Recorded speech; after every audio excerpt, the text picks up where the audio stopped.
وَمَن يُطِعِ اللَّهَ وَالرَّسُولَ، جو اللہ اور رسول کی اطاعت کرے، یعنی اپنی استطاعت اور قدرت کے مطابق، خواہ کوئی مرد ہو یا عورت ہو، امیر ہو یا فقیر ہو، بچہ ہو یا بوڑھا ہو، سبھی کے لیے ایک ہی بات ہے کہ وہ اطاعت کریں، یعنی اپنی خوشی سے، دل کی رضا سے اللہ کو راضی کرنے کے لیے اللہ تعالیٰ کے احکامات کو مانیں۔ تو پھر ایسے لوگ فَأُولَٰئِکَ مَعَ الَّذِينَ أَنْعَمَ اللَّهُ عَلَيْهِمْ، تو یہ لوگ ان لوگوں کے ساتھ ہوں گے جن پر اللہ نے انعام کیا۔ ان پر انعام کیوں کیا؟ کیونکہ انہوں نے اپنی زندگیاں اللہ کی اطاعت کے مطابق گزاری تھی۔ اب یہاں پر آ رہا ہے کہ ان کے ساتھ ہوں گے۔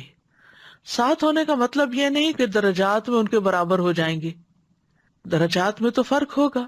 قرآن مجید میں آتا ہے لِكُلٍّ دَرَجَاتٌ مِّمَّا عَمِلُوا، ہر شخص کے درجے اسی کے مطابق ہیں جو اس نے عمل کیا۔